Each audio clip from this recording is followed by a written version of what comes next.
know why I thought this would be a good idea. We're trying to get people to listen and watch our educational podcasts. And he's like, Phil, I've got a great idea, mate. Put Tina Turner on and I'm going to do a funny dance. I'm ready. Locked off, mate. Well, that was good, wasn't it? That worked. That worked. See you later, Tina. Good song, though. Well, here we are again. Here we are. I'm out of breath. Yeah, I'm not surprised, mate. There's some energetic dancing. I'm not supposed to, no wonder. I'm not supposed to be doing any exercise. Wait a minute, is that something leaking out the side of your ear? It's spunk.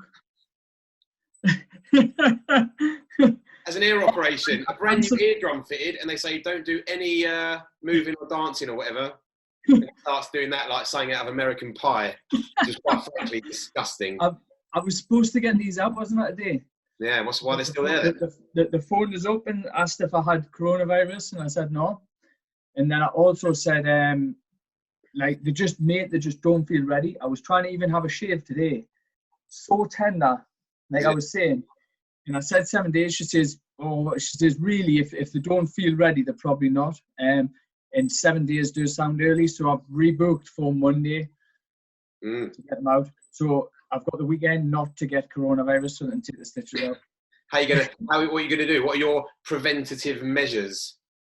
I'm gonna put a tent in the loft and stay in there. I think he's joking. He ain't even joking. He probably would do that. I'm gonna put like black lights all over. Yeah. All on the outside. Yeah. Like black lights, a row infrared lights. Yeah. I'm gonna have 3 nasals. That's a great idea. And eat get your tan game on. Get your tan game on. And talking of which, I know we were talking about this earlier. I never have a tan. So this guy, if you haven't seen us before, we haven't even done the intro yet, but he's from up north where they love tans and getting ripped and tattoos. I'm from down south where it's just better. But I've realised I never have a tan. I've realised I've got this weird light behind the thing. When I do this, look, no tan, pasty as anything. Oh, I'm in Bali. How good is that? No tan. Brilliant. So there you go. Found out earlier. But should we do the intro then? Yep. I'm going to kick this one off because you did last time. Go for it. I'm Lee Hogarth. This is Mr. Phil Highland. Hopefully that's saying it the same way around. Like you said, I'm from up north. I'm from Newcastle. He's from down south. He's from London. We are very, very, we are very different, but we are very, very similar and very, very alike also. And we're on here to talk a little bit about mental health, talk about the situation, shed a bit of laughter, a bit of joy, a bit of fun, and keep you guys entertained, basically. Would you say that's what we got to do? Exactly what I would say, mate. The whole reason that we've started these podcasts, if that's what you want to call it, is because we talk on the phone quite a lot, and every time we end up talking either something that's really quite valuable knowledge or just talking a load of shit, quite frankly, which always ends up being quite funny. So we thought, let's record them, and here we are. It's a good little stage shifter. We always feel good when we come off it, don't we? Yeah, we always feel like we've kind of, now we feel a bit better. We feel simply the best, Lee, right? Simply the best. I'll never do that again. Coming from simply the best and man with a tan. That's it, yeah. What more do you want, mate? What more to get you through this weird period of apocalyptic in the UK than some couple of weirdos, really? Why not? Weirdos know a very large amount about some very interesting stuff, I will add. I will add that too. That's why we're Although, I'm going to tell you briefly the kind of person I am. I'm super intelligent, but I'm probably the thickest, dumbest, stupidest person you'll ever meet. Would you agree? I would completely agree with that. Nothing wrong about that statement in the slightest. There's nothing wrong at all. Do you know who else is like this? Joey Essex. He's not actually stupid. Might debate that, mate. No, I've seen him. I've seen him like acting normal. Not in real life or anything. I haven't tossed him off and out. But in real life, I've seen him. And do you know Celebs Go Dating? He's not stupid at all on there. So you're basing your opinion of Joey Essex on his performance on Celebs Go Dating? No, he actually said it though on there as well. He said he's looking for an intellectual person who's very smart. He said, so hang on. If he went on Joey Essex, hold on a second. He's on Celebs Go Dating, and he says, "Look, everyone, I'm actually really intellectual." And then you lot up north go, "He's actually really clever." He said it on Celebs Go Dating, so he must be clever. I see what you've done. You're right. Let's take it all back. Next week he'll be on QI. He come clean, and he said he went like, he said something like, "I'm not the Joey Essex everybody thinks I am." Like, he says I'm actually really clever. And Joey Essex is a persona. How many times have you heard famous people or not famous people who are a bit ditzy, a bit, they give it the whole, "Oh, I don't know anything," and they say, "Actually, I'm really clever. I'm not. It's not what people think." They all. Yeah, that's on point of me. In fact, you just said it. That's how it started. Oh my God! I just need this celebrity bit to come into tuition. Go Dating. It's a great idea. Let's set up the podcast and just set up our own dating show. Speaking of shows, right? I come up with a good show today. I went to. Everyone, listen. Hang on, everyone. Sit back and listen. Get a cup of tea, because what's going to come out of his mouth now is going to be a gem. It is. But I want to give a quick little shout out here. You know the person who I'm going to shout out, so it's all cool. I took my missus to a little surprise date. Yeah, it's not a big date, but it was a nice date. Time out for ourselves today, and we went to the Owl and Swan coffee shop. Now, if you're from Newcastle area, we went there, and it's Luke John Harrison's coffee shop, and it was fucking brilliant. Really nice atmosphere. It was really good. And we started chatting to the woman next to us, and we're talking about kids these days and how they are, and you can't just let them go wandering the streets and stuff like back when we used to just knock around. Like, I used to go out at 8 a.m. and come back 10 p.m. and my mum wouldn't see us the entire day. I was talking about how that can't happen, and I mentioned and what I said, kids now, like, they need to have a bit of a taste of the life that we had. Like, they haven't got what's the word? So they haven't knocked around the streets. They haven't. Yeah, on your BMX. All of that. So they're all like stuck on the computers and stuff like that. So they haven't got to experience it. So they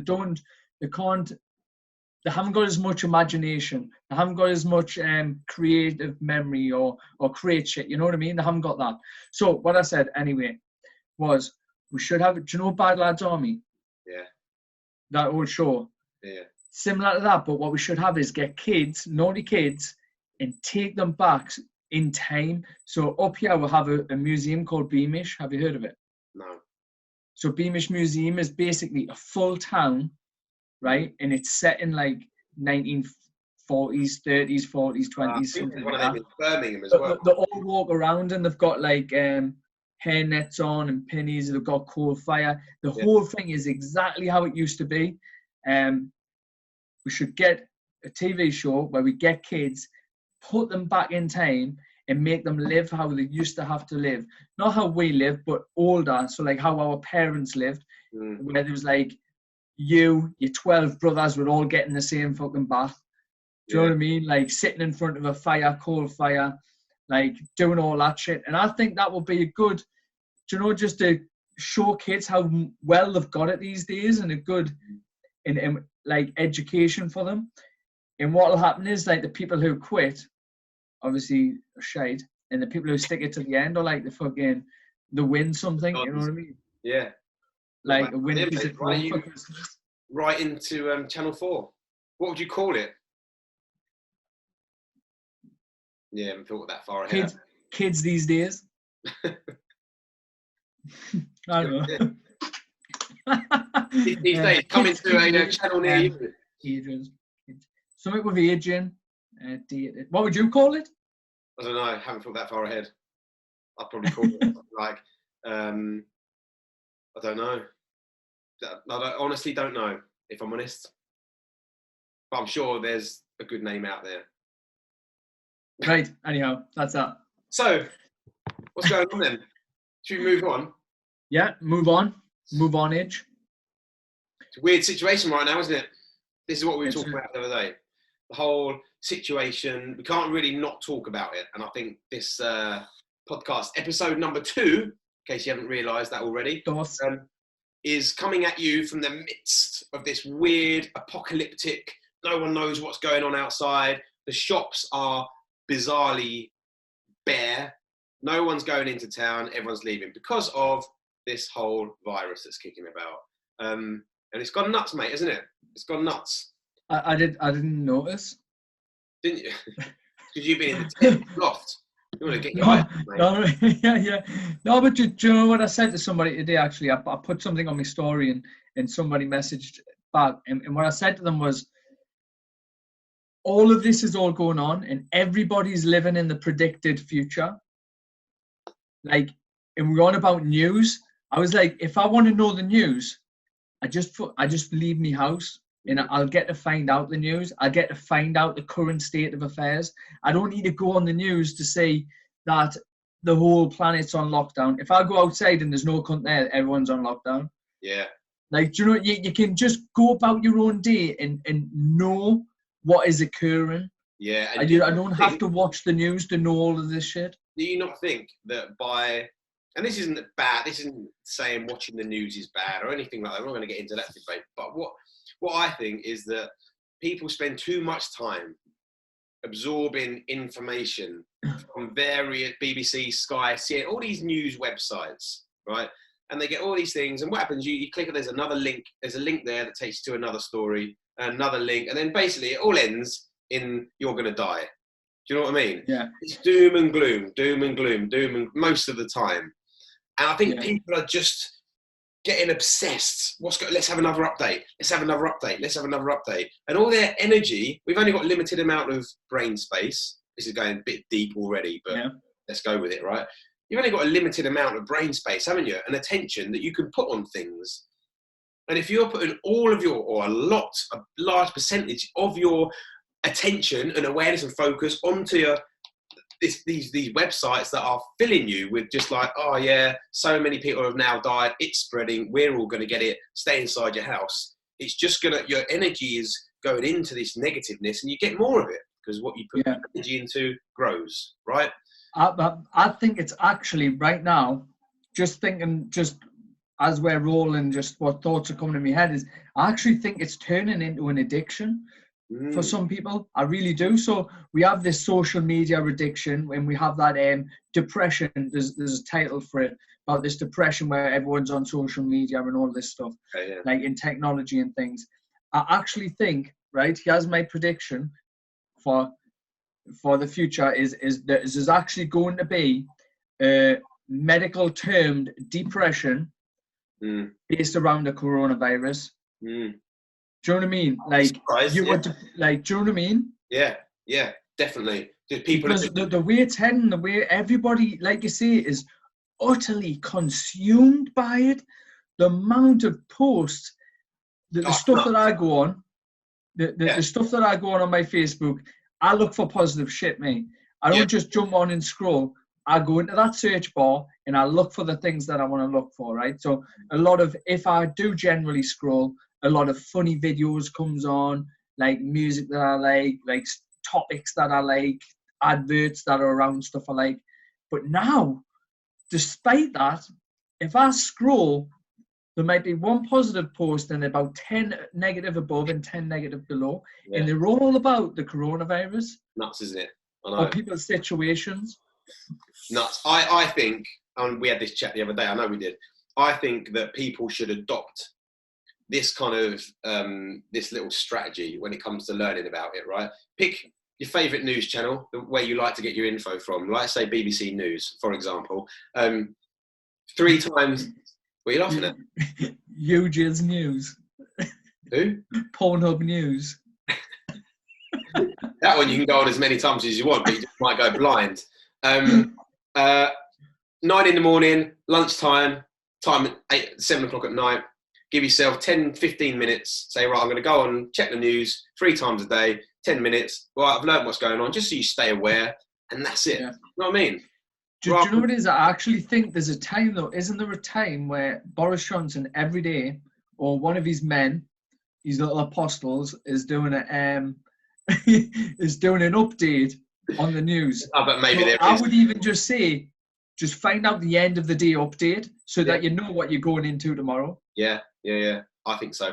Because you don't need to know what's happening they're all like working on a daily basis, so you don't even have to know what's happening for the rest of the day, because it's going to happen tomorrow. So just find out in the night time what's going to happen tomorrow, so you know what to do. So like if they say, for instance, right, you're not allowed to open a food business and it's shut down. Have a look in the night time. Oh, okay, I'm not going in because I've got to shut down my food business. Or I'm not going to go to McDonald's because they're all shut. Like, just look on a night time. Even if you're looking through the day, it's like building up that pressure and stress across the course of the day, I think. Well, just adding as well. Adding. It's compounding, isn't it? Yeah, a compound effect.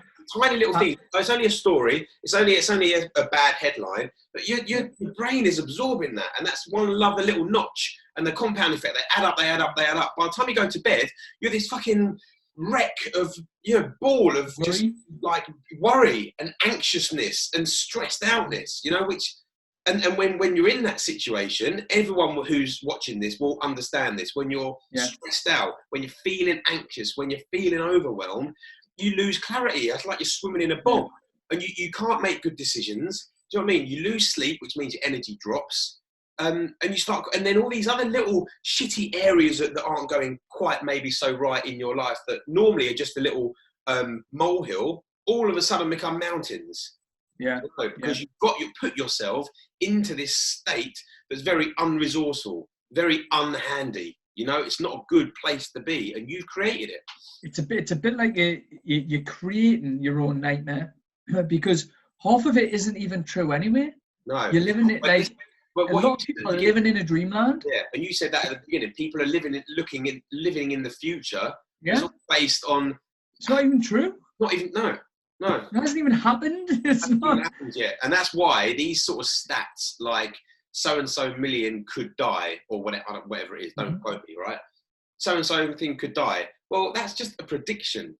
You know what I mean? It's just some guy, and all right, it's going to be made by some professor who's been to wherever, but it's still just a prediction. And how's that going to make you behave or act any differently, knowing that X amount of people are going to die? Right? You might argue, well, we're going to take it more seriously, but I think everyone's taking it pretty seriously as it is. We all know it's quite serious now. Yeah. So we don't need these more future-based stats. It's more about here's what to do right now. I think even like what you say there about making the prediction, like if making these predictions, which isn't reality right now, is actually false, like if you actually rip it down to its roots, it isn't true. They're saying the country's or London's going to go on lockdown, possibly. Is it on lockdown right now? Is it fuck? So it's not true. It's not true, right? So if you're making these predictions of something that's bad, which is not true, you're way better off, if anything, making predictions of actually everything going perfectly fine. Yeah. Because that's going to serve you better than creating situations that's like that, or a negative perspective it's not going to serve you at all. And this if I was to make a prediction that London's, like, for instance, just flip them on the head, I'm going to make a prediction that London's not going to go on lockdown. I'm going to make a prediction that not 100,000 people are going to die tomorrow, that only 50 people are going to die tomorrow. Yeah. Or I'm going to make the prediction that 100,000 people get better tomorrow. And this isn't to say that these predictions might not come true, right? We're not just saying that's bollocks. All these people that are coming out with these things, it's rubbish. Don't listen to them. That's not what we're saying. And what I think you're saying, or I'm certainly not saying that at all. But when you hear a stat like X amount of, let's say the other way around, and you hear it like you said, decent one. All of a sudden, you start thinking, oh, good, and you think good things, and then you start to feel good things. And you start to see good things. Because how you feel affects how you behave, which affects the results that you get. Yeah. Right? And that's the same cycle, isn't it? That same circle. So think, feel, act. Think, feel, act. Think, feel, act. It's that nice little perfect circle. Yeah, exactly. It's And that's the same with so many areas. Like me and you both work in the whole field of just making people feel good in one way or the other, physically, mentally, emotionally, whatever it is. And that whole, what we just spoke about there, that circle. Think, feel, act. Yeah. If you think that you're never going to lose weight, I'm going to be fat forever, I'm never going to get into my jeans, then you're going to behave like a person who will never lose weight. That's something great I heard. You have to change your results. Something great I heard the other day. What was it on? I think it was on Ant Middleton's podcast, right? And this woman said, I wish I was as fat now as I was when I first thought I was fat. Right? Now, I didn't get it at first, but when you think about it, so say originally she's 10 stone. She's now put on a bit of weight. She's 10.5 stone. She's like, oh shit, I'm fat now. But then she starts this diet. She puts on a bit more weight, then does this diet and starts and stops and starts and stops. And now she's 12 stone. She's like, I wish I was just 10.5 stone. Do you know what I mean? People who, when you first think you're fat, you're never really actually fat, are you? No. Like when you're fit, you just get a little bit. Like, and if you can keep that at bay, you're good. I'd say 99% of people who think they are a certain way are not the way they think. Yeah. Probably I'd say 100%. They actually look okay. Yeah. And then what they do is they're like, I'm gonna have to fix this. So they go on a crash diet. Then they mess it up because it's way too hard. It's unsustainable. So then they end up eating double the fucking amount. Then they end up heavier than they started. Lights out, all out. And they end up heavier than they started. And then they repeat that process. Someone's must have swiped right. And they repeat that process. Leave that for now. And they end up getting bigger and bigger and bigger and bigger. And this woman was at the point where she was like, do you know what it is? I started this journey to get slimmer. Now I'm fatter than I've ever been. I wish I was just as fat as I was when I first thought about it. Yeah. Which was like, say, 10.5 stone in this example. Yeah, I know. It's nuts. So I thought that was a good, I was like, ooh. Yeah, it's very interesting. It's very interesting, things like that. And it's, just going back to that whole, thought process, because it does affect everything. And people don't realise that how you think and what you fill your head with affects the results that they get. You know what I mean? You're right there. What are you doing? I'm trying to get this bloody light on. You're a bit pasty now. I banged the table and it gone off. Cheap, mate. Cheap. You should have got one like mine. £12 on Amazon. Makes me look like I'm in Bali. Oh, don't leave me on my own. There he is. Late. Miss Maximus. Oh, it's a bit of a weird one, that, isn't it? Yeah. Half tan, half white. Yeah, that's a bit weird, that is. Like, look like a Phantom of the Opera. Not in a good way. Yeah, that'll do. No one cares. That'll do. No one cares if I'm in the dark. No, exactly. But yeah, it's interesting, isn't it? How you think affects how you behave affects your results. And you can very easily work that the other way around. And you start filling, me and you both know about this, you start filling your head with good stuff, and interesting stuff. And dare I say the word, happy stuff. Ooh, don't say the word happy. It's not very manly. You know what I mean? You just start feeling better then. And when you're feeling better, you act differently. And when you act differently, you start to get more of what you want, as opposed to, it's like when people constantly say, oh, I'm so clumsy, I'm so clumsy, I'm so clumsy. Oh shit, look, I've dropped another cup of tea all over the place. See, I am clumsy. Self-fulfilling. Like you're on keeping up appearances. Yeah. Well, I don't really know what that means. Oh yeah, what, the programme? Yeah, the programme. Who lives next door. Just like that with a cup of tea. Oh yeah, that was a great programme. That was what we did with Onslow, wasn't it? Onslow. Yeah.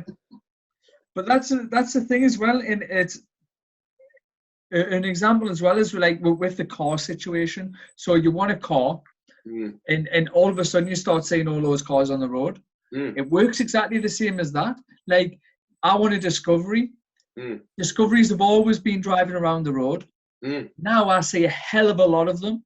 They've always been there. It's just because I'm focused on, and I think about them more often. So I see them. I see more of them. Everyone watching this, right, all three of them, was to shut their eyes right now and think of nothing but a pasty bald man. Pasty bald man, pasty bald man, pasty bald man. You open your eyes, who are you going to look at first? Me. Because you get more of what you think about, right? And that isn't to say that if I go to bed and think about a bloody, Audi RS6, I'm going to wake up and just get one. Yeah, Christ gone bright, isn't it? Jesus. You have to do the work, but in thinking and feeling as though you're that person and thinking of something that you want, you're going to start behaving in a way that is more likely to let you have it. Do you know? Yeah. Change your business, go and earn more money, save more, whatever it is. Putting those it's having that and then putting those actions into practice, isn't it? That's it, 100%. So like you'll see more opportunities. So if I want, we'll go back. I want discovery. Imagine I've got the money. Like I can sit in my room and sit here and think, I want discovery. None's going to turn up and there's not just one going to park up. Someone's going to knock on the door and say, by any chance, are you looking for a discovery? That do you know what I mean? That isn't going to happen. But if I'm looking for one and I'm driving along, I'm looking for one. Oh, there's one in the car lot. How much is that? Oh, that fits my budget. Turn around. But if I wasn't looking for a discovery, I would just drive past that garage and not even notice it. It goes to show what we're trying to say, I think, to anyone who's got a bit lost, is that what you focus on, what you think about, what you put your attention on, you start to get more of in a roundabout way, And I think that's a good lesson, isn't it, for anyone? To just switch, be aware of how you're thinking and of what you think about and what you put your attention on, because it's very easy to say, I'm never going to have any money. I'm always going to be broke. And then you're going to start acting like a broke person. And then you then you'll get the results of a broke person, Exactly. And that's with this coronavirus situation. Keep going. One sec, mate. One sec. Sort that out. Is that better? Oh, look, it's a bit weird, isn't it, that? Jesus. Tell you what, there's nothing like a real professional. There he is. Woo! God, look at that. How weird is that? That was like I opened my curtains and you got light. Yeah, and when my light went off, yours got brighter. See? Thinking it's attention, mate. We're putting energy into the lights. Holy shit, that's like real life action. Amazing. Yeah, go on. Virus. It's just like if you're constantly on your phone and you're looking for this coronavirus stuff, you're going to see more of it. If you're looking at negative shit about it, you're going to see more of it. If you look for positive stuff, you're going to see more of it. It's as simple as that. Yeah.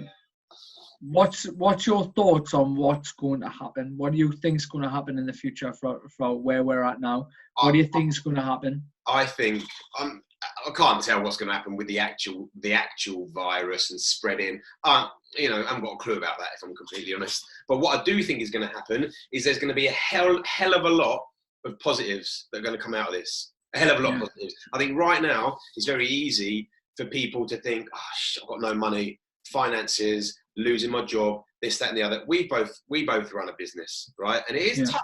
Yeah, we've been hit. We've seen it's hit us, and we're having to make changes and change of course. Yeah, but I think it's going to create a hell of a lot of positives for a lot of people. One sort of on a bit of a tangent, I was thinking the other day, I now have not had to get the train every morning into central London, right? Yeah. And I love it. I've said for a long time, I'm not a great fan of going into town every day. I don't really like the trains. I certainly don't like using tubes when I need to in London, right? And I haven't been doing it. And it's made me realise that actually that does make a big difference to how I feel on a day-to-day basis. You know what I mean? Yeah. So for me, it's like, right, do you know what? I like that a lot. So I'm going to try now and engineer my life so I don't have to go into town as much. Yeah. And I think I think there's a lot of people, particularly around here, maybe where you are in the cities and that are around, who are starting to think, God, you know what? I'm so much more relaxed not having to travel in the morning, And when you were traveling all the time on the tube, you didn't know that there was better until now you've experienced it. All of a sudden you think, and I think I know there are people maybe watching this that will say, yeah, but I like being in the office, because I know people get a bit you know, cabin fever at home. But I do think there's going to be a lot of people that are like, you know what, I've realised that trains just fucking stress me out. Yeah. And also, I think there'll be businesses that actually now realise, this is just like me speculating about it, right? But I think there will be businesses that are thinking, hold on, our business isn't falling apart. You know, we can continue running with staff working at home. You know what I mean? I think we're actually, we have a lot of... We have some people to learn a different way, isn't it? It's the same for me and with my PT business. Like, it's forcing me to act in a different way. It's forcing me to go online. It's forcing me to learn about online stuff. It's given me a lot of leverage to do it. It's something I actually wanted to do. I was just going to use that word. It's creating for a lot of people massive amounts of leverage. You know, it's like, right, you know what? I have to change business now. Otherwise, I can't pay my mortgage. Yeah, I'll get mortgage holidays, but I'm not going to have any money. So you can either, two types of people in there. There'll be people that roll over and cry about it. And so, oh, God, yeah, it's so hard, it's so hard, it's so hard. Negative energy, blah, blah, blah, blah, blah, you know. Or there's people that yeah, okay, we're going to say, it's shit, it's a bad situation, bad times. But what can I do to get me out of this hole? How can I survive? How can I overcome everything that's going on right now? And take positives from it, learn lessons, you know. Yeah. I listened to a video from Paul Maud, our coach that we worked with for a lot of years, and he said it really good, and he used to say it back in the programs was, if not now, when? Now is the time. And there's a lot of people which I really do empathize with, who've lost the job. It's, for me, I've just taken a bit of a bang. I haven't been knocked to the floor, but I've had a good crack. But a lot of people have actually lost the jobs, terminated the contracts, and that's horrible, right? Yeah. But at the same time, we need to, rather than focus on that we've lost the job, think, I've lost this, but what can I gain from this? Like what you're saying, a bit of a perspective. What good can come of this? And this could be prime opportunity for people to start their dream career, start their dream business, move into a different line of work. Go from, if they were stacking shelves and they didn't enjoy that, go from that to starting their own PT business maybe. Or going from a PT business that they hate and thinking, sure it is, I'd rather sit and work in a checkout to go to work on a checkout. It's an opportunity for people to have a clean slate and start again. Yeah, and especially, and there's a lot of people out there like this who often say, I would love to be that, or I would love to do that, you know, or I wish I could. Well, now is that time to just try it out. Even if you're on self-isolation and it's something that can't happen now, it's perfect time to get this magical thing that's been around for a long time called a pen, and this mad stuff made out of trees. What do they do? And write it, plan it shit right now. Plan it. Yeah. Plan it, and then when time comes, you're ready to go. Yeah. You're ready to rock. Utilize the time that we have right now to create a better life for ourselves. I couldn't agree more, mate. I couldn't agree more. And also, no one knows how long this thing's going to go on for. No. Right? We could be stuck. We could be not stuck, but we could be in this predicament for months, like 2, 3, 4, 5 months. I heard someone. What was someone saying? You never know. Go on. Sorry. Go on. No, go on. Carry on. You never know, right? This could actually take us. So we're going down this little route here, right? This is where we were going. We're off course. We're going down this route right now. Everybody's making changes. Everyone's making adaptations to business, to day-to-day life, to how we move, to how we act and feel, and all this stuff. You never know. We might just continue on this track, and we might end up people may end up just all working from home. Yeah. You never know. It may never go back to what, a lot of people are like, I can't wait for everything to go back to normal. Listen, here's reality. It may never go back to normal. Yeah. Make this normal. Make this normal instead. Yeah. You know, if you prefer it as it is now, make this more normal. Or make this your normal at the end of the day. Now, I know, mate, you're probably the same. It's 5, 6 years ago. If I was listening to some weirdo from the north and a weirdo from the south saying, hey, make this your normal, we'd be like, come on, mate. I need to earn money. be real. You know what I mean? But there's no right. Why not? Yeah, You know what I exactly. mean? I just imagine you wear a sweatband and some sweat cuffs and going, make this your normal. Yeah. Hey man, make this your normal. Yeah, let's just put flowers in our hair. No, but that's it. That's perfectly right, though. And we're not coming at it. We're not coming at you lot out there, whoever's even, if anyone is watching this, and from the position of, you know, we fucking go and party on yachts at the weekends. We've got 10 cars outside and massive mansions, and we're saying, hey, it's easy for you. You know, just be like us. And you'll watch it and go, well, you've got millions of pounds. We're not those people, are we? No. We're just normal guys in our 30s, early 30s, late 30s for him, who run a business, helping people, and have created a mindset, a state of mind that happens to be quite positive. I'll use the word positive because I can't think of a better word, but resourceful. You know, a mindset that doesn't really get snowed under so much very easily, or overwhelmed or stressed, and can see, right? I'm saying this as a normal 38-year-old guy who goes fishing and drinks beer and likes partying and whatever else, but we've got minds now that can see the other opportunities. Yeah. Doesn't mean we always take them. It doesn't mean we're as proactive as maybe you think we are. But rather than thinking, oh, I can't wait for it to go back to normal, this is shit, we see the opportunities. We've just got a different pair of glasses on. It's a different pair of glasses, different filters to some other people. Doesn't mean we've got some kind of like fucking superpowers. Yeah. It just means sometimes we see stress and worry. We see, okay, let's stay calm. We work out how to stay calm. And then sometimes we don't have those glasses on. No. Sometimes I'm a stressed mess. Sometimes I'm anxious. Sometimes I'm sad. Sometimes I'm unhappy, depressed. Yeah. But I sharp find me glasses and I pick myself back in the right place. Yeah, that's exactly right. Exactly right. And anyone that watches this and thinks it's all right for you two, it's different for you, different for me. It's not different. We're all the same. And any coach, guru, mentor, whatever, who tells you or gives you the impression that they never have bad days, or anxiety creeping in and stress and bad sleep sometimes, if they tell you they don't, well, they're talking bollocks, really, aren't they? Yeah, it's the only, we're all human. We're all supposed to feel these different emotions. Yeah. We're emotional beings. How we react to the emotions is just different. That's all. And it's through training though, right? It's through training. If we didn't do this training, we wouldn't be acting or reacting to these emotions. I was a very different person, mate. I know you were as well.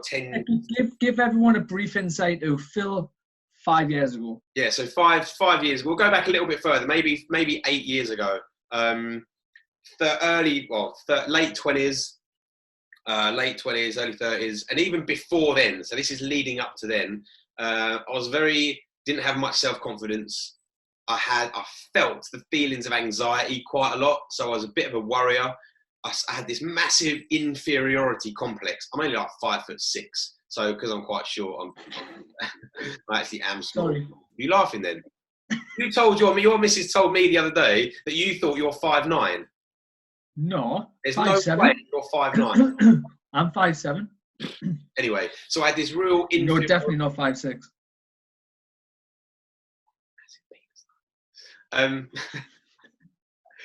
Massive inferiority complex. Thought everyone else could do it and I can't. Everyone's better than me. I won't be able to have this business. I won't be able to do that. Blah blah blah blah blah. Confidence was very, very low.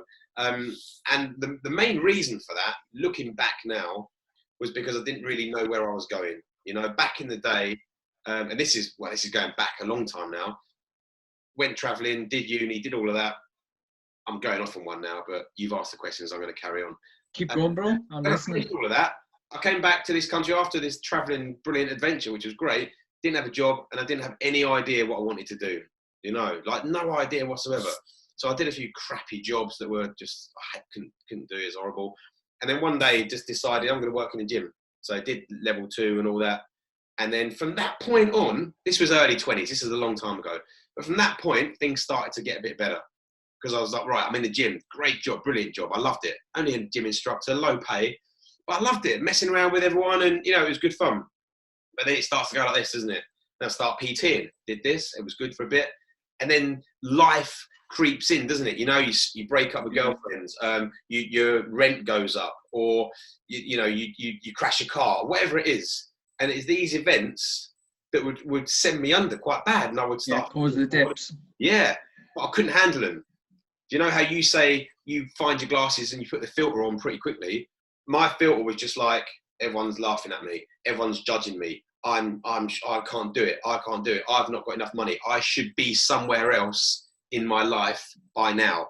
That's a good one. And I know loads of people think that, right? Yeah. By now I should have had a farmhouse and a gym and loads of kids and a missus and loads of dogs, you know.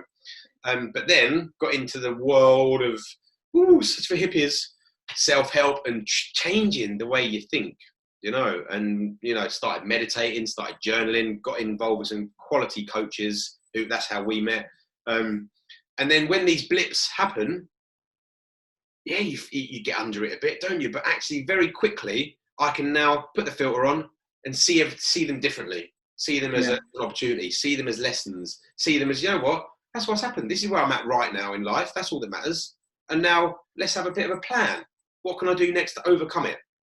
What would you say the first stage is? So you're in this blip, you're in this fall, something's happened, you crashed your car or your girlfriend's left you, you're right down, you're at the bottom of this pit, you're in this hole.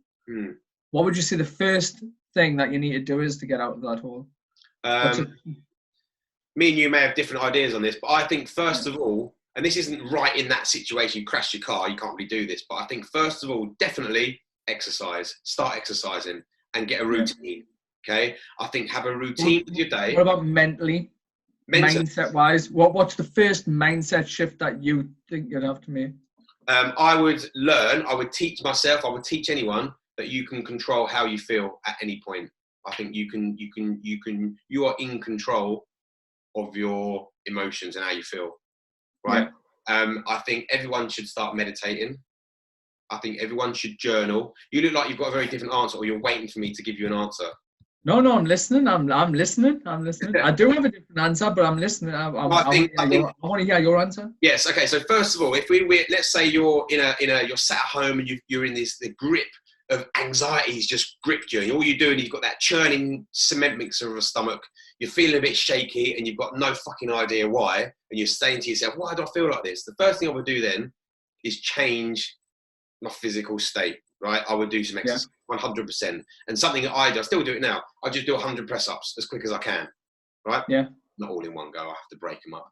But, you know, and I do that. And after that, without fail, I feel different. Straight away. Yeah. Chest is burning, triceps hurting. Step one, change your state. Straight away. Step two. So that's an instant changer, right? So instantly you'll feel different. Okay, but it's not a particularly long-term strategy. You can't just keep doing that all the time when you feel anxious or whatever, I don't think. Step two, implement some kind of routine or schedule into your week that is going to start changing what's going on in your mind, in your brain, right? The first thing is just as simple as having a routine, particularly a morning routine, right? So you get up in the morning, let's say back in the day, I remember I'd wake up every morning. For about a millisecond, I was like, I'm not thinking about anything. This is brilliant. My stomach's not churning. My head's all good. Oh, fuck, I've thought about it. Now there's those feelings of anxiety again. Yeah. You know what I mean? And then I'd lie in bed. Maybe I used to start sweating, get like, oh, I don't really know why I'm worrying. So get up, get out of bed. This is what I do at the moment. My alarm goes off. I get out of bed. I go straight into the shower. I have my normal shower now. And then I whack it on cold at the end. And I stay in cold for about a minute, okay? I used to, when I got into the habit of this, and I would recommend this to anyone who is waking up and instantly feeling not too good. Alarm, no snooze, get out of bed, get in the shower, turn it on cold, and turn it on. And that's a big one, the no snooze, isn't it?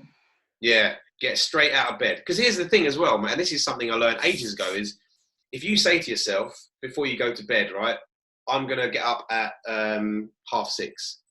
You say, I'll get up at 6:30. Set my alarm at 6:30. You wake up, 6:30, alarm goes off, snooze, snooze, snooze. And you actually get up at 7.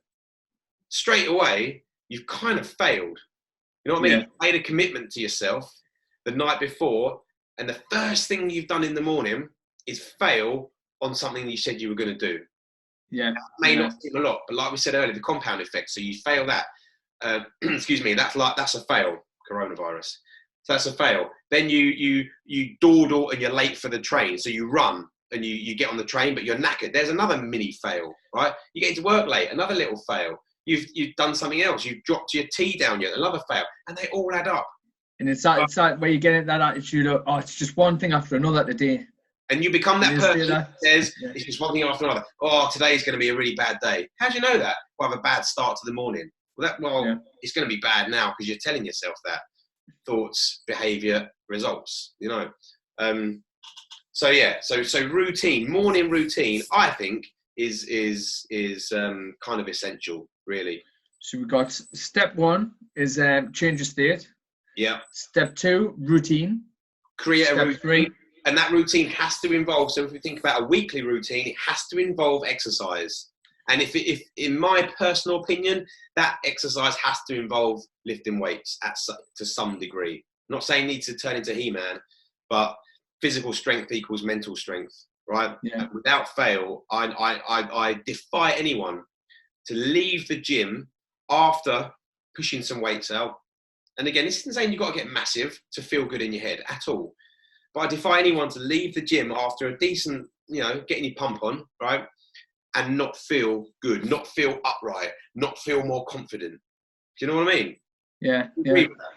No, 100%. 100%.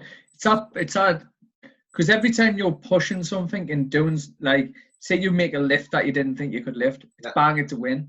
If you increase your reps, bang, it's a win. If you increase your sets, bang, it's just it's like an accumulation of wins, isn't it? And those just like those wins you said there, making your bed every morning is a win. Getting up, having a cold shower, it's a win. People say, Phil, why are we doing this cold shower? Tell me the science. And there's loads of science to back up, physiology to back up having a cold shower, right? There's loads of evidence.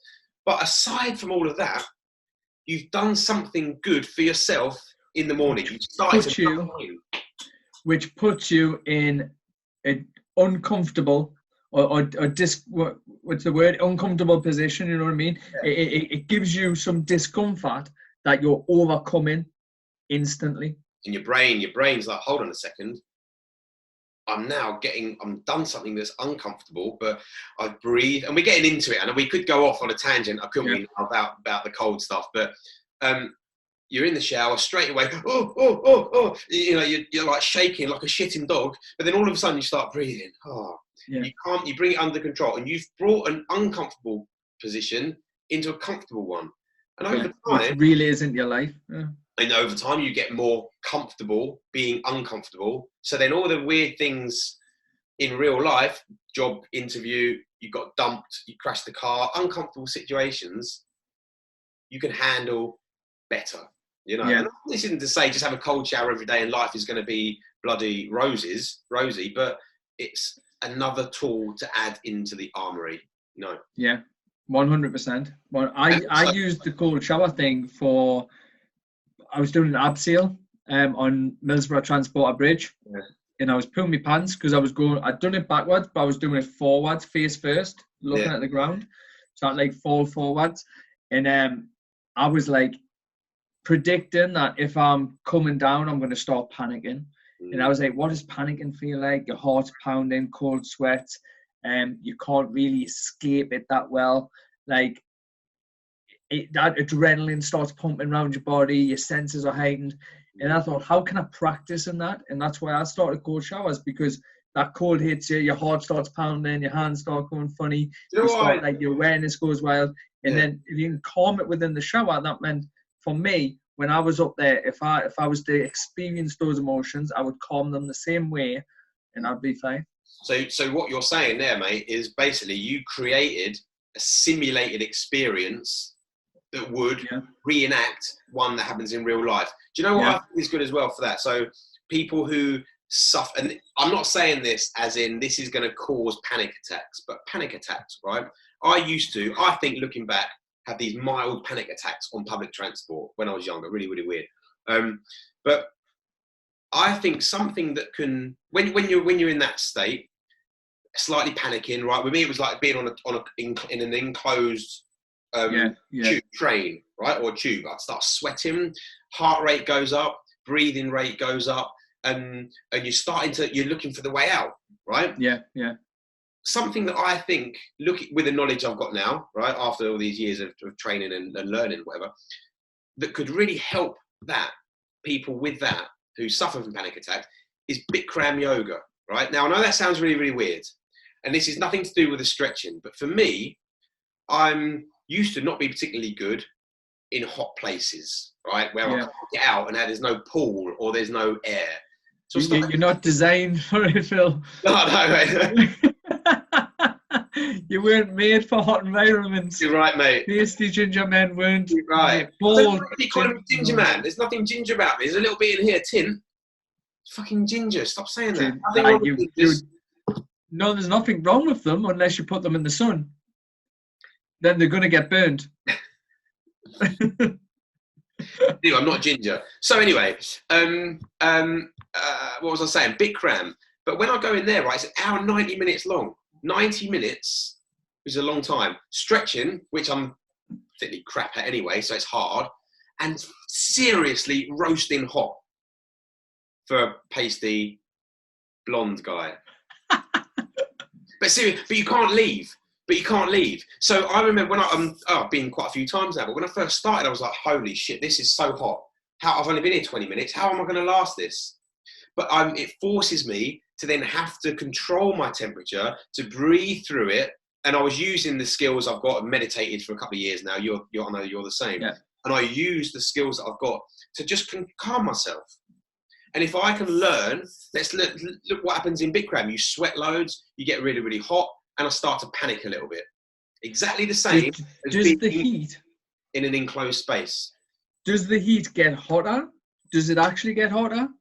Or is it like set at a temperature and it's kept at that temperature and those things? I think it just stays as it is. Yeah. I think it stays as it is. But so it's like it's that mental battle, like what you're saying, and you're reducing. Oh, it's not getting hotter as you go. It's just in there and it's just roasting. And we're moving, your body temperature goes up a little bit anyway, right? But if I and this is a tip for anyone watching, right?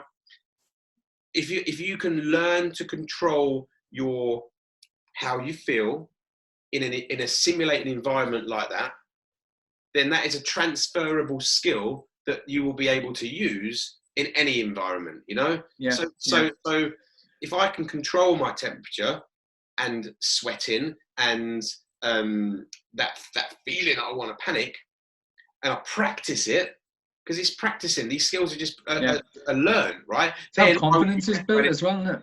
The same thing. It's like confidence. Yeah, it's the same thing. So it's that how can you simulate the feelings of anxiety in a controlled environment where everything's safe? You know, how can you? I don't know why I'm doing that, but how can you simulate those feelings? That must be an old woman's. Yeah, no. Where your hands are. You must be used to feeling old people's conkers. Not conkers, whatever. The conkers. Conkers I would probably simulate with men's things. I'm not going to say coconuts. Yeah. Conkers and coconuts. It's all got a bit weird now. We need to end this soon. But you see what I mean? And it's that getting comfortable, being uncomfortable. And that's how, in my opinion, one can help themselves to become more confident, to experience anxiety less, to experience overwhelm less by training. So I think there you have it. So we and Phil, especially what we've just been talking about there, is just normal. We're just normal. This is where we start this. We're just normal people. We have been both. I have a different story to Phil. We've both been through some shit. Phil's experienced a hell of a lot. He's been through a hell of a lot, and he's come through what people say to come through the other end. We still experience those times, but we have little tools that we can use to be able to cope with those emotions. Yeah. Yeah. The other thing to remember as well is that, you know, your brain training your mind, training how you feel, training how you think. It's not something that's just going to happen by meditating for 10 minutes once a week, and then in a month's time you're sort of bloody enlightened and you're whatever else. You know, it's just the same as the physical self. You go to the gym, it takes you a while to change what you look like, right? It's the same with your mind, and we both have known this for a long time, right?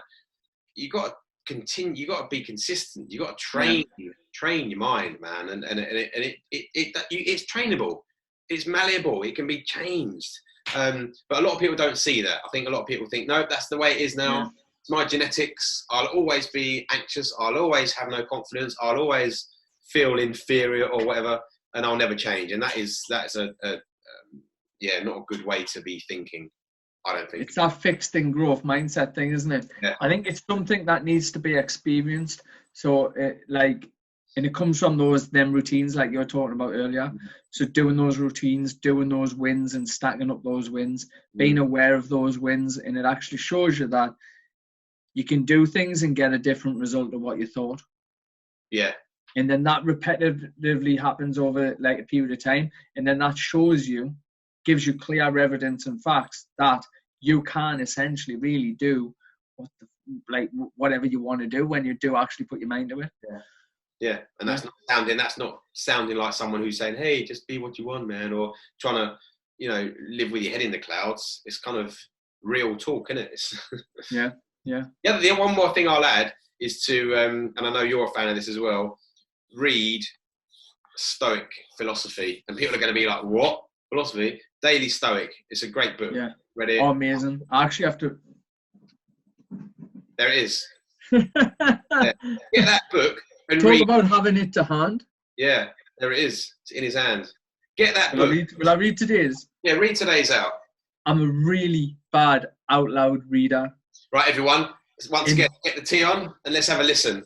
And when I read every single word. So even if I'm reading in my head, I read every single word. So if this was a real life book, it would take us like a year to read it. Yeah, but I think if you read something out loud like this, it's quite a good idea to read every single word. Surely. Yeah, don't miss words out. I like that, yeah. Otherwise, don't say every third word. Yeah, yeah. But what I'm saying is I can't scan read. Right, so I'm not good with grammar now. This is a hard. You want me to read it, so I'll go and get mine. No, I'm going to read it because I've committed. I may wish to be free from torture, but if the time comes for me to endure it, I'll wish to bear it courageously, with bravery and with honour. Wouldn't I prefer not to fall into war? But right, if war... Is that the first quote? Is that the quote that they say? No, it's a bit bigger. It's still good. Okay. Just so everyone knows, it starts, sorry, because this is going to sound confusing as hell, man. This book, every day, there's a different...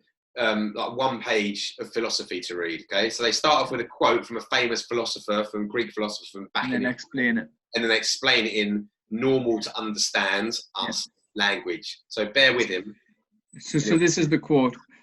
But if war does befall me, I wish to carry noble with the wounds, starvation, and other necessities of war. Neither am I so crazy as to desire illness. But if I must suffer illness, I wish to do nothing rash or dishonourable. The point is not to wish for these adversities, but for the virtue that makes adversities bearable. So a bit like what we were just saying, like you've got to kind of learn to adapt to them and handle them, isn't it? So I'll read what they say anyway. President James Garfield was a great man, raised in humble circumstances, self-educated and eventually a Civil War hero, whose presidency was cut short by an assassin bullet. In his brief time in office, he faced a bitterly divided country, as well as a bitterly and internally divided Republican Party. During one fight, which he challenged the very authority of his office, he stood firm, telling an advisor, "Of course I can deprecate war, but if it is brought to my door, the bringer will find me at home." That's what Seneca is saying here. We'd be crazy to want to face difficulty in life, but we'd be equally crazy to pretend that it isn't going to happen. Which is why when it knocks on our door, as it very well may this morning, let's make sure we're prepared to answer. Not the way that we or when we a surprise visitor comes late at night, but in the way we are when we are waiting for an important guest, dressed in the right headspace, ready to go. That is exactly. So if anyone didn't really understand that, that is exactly what we were saying earlier about difficult times are always going to happen. That's kind of what life is. Yeah. Difficult, like shit goes on. Okay, tough stuff is going to happen. Your cat is going to die at some point, right? You might break your leg. You'll get burgled. Things go on, don't they? Yeah. Rather than when they occur, you're like, oh, I don't know what to do. Don't know what to do. Create a state of mind that is prepared to deal with it. Yeah. You know, be battle ready, innit? Be battle ready. That's exactly it. Yeah. 100%. That's not a bad quote to finish on. No, it's not mine either. It's Ant Middleton's. Hey, none of what we've said is ours. Don't fucking give the game away. Christ. You just copied everyone else. It's all good, man. It's all good. But I think we should wrap it up there. So do I, mate. So do I. I'm getting hungry. So, thank you very much for tuning in. Let me know in the comments, because we're going to share this on Facebook. Let me know in the comments what you thought of the podcast. Yeah. And let all of your friends know and share it with everybody. Give it a share. Yeah. Keep listening. Keep tuned in. There's going to be more to come. And this is, if I remember correctly, up to now, the name Phil and Lee's Amazingly Brilliant Podcast. Is that true? I think that's a good name, isn't it? I like that name. Yeah. I think we should get some sort of Phil and Lee's Amazingly Brilliant Mental Health Podcast. Yeah. Good. There we go, just to make it a little bit bigger. Yeah, that's good. And give it a topic name. We haven't got a name, but we're working on it. So up to now, that's what it is. Yeah. So I'm Lee Hogarth. I'm Phil. If you want to follow my things, I'm at Lee Hogarth Fitness. The captions are going to be below. Lee Hogarth Fitness on Instagram and Lee Hogarth Fitness on Facebook. And this is Mr. Phil Highland. At the Phil Highland. It's down there. Give us a follow. Yeah, that's it really. If there's any feedback on this, right? Because we are just two morons at the end of the day, filming ourselves, talking Speak about for yourself. I couldn't even understand what he said then. But we are just a couple of guys with a lot to say. If there's anything you want to know about or hear us talk about from our own little standpoint, then give us a shout. Let us know. If there's any feedback, good or bad, whatever, just let us know, you know, and we can talk about it. Excellente, Dante. And from that, Tap it out. I don't know where the shit comes from. It just pops out of my brain and out of my mouth, and who knows? That's what happens. Who knows? That's right. Why I've got no listeners. Right. Off. Peace.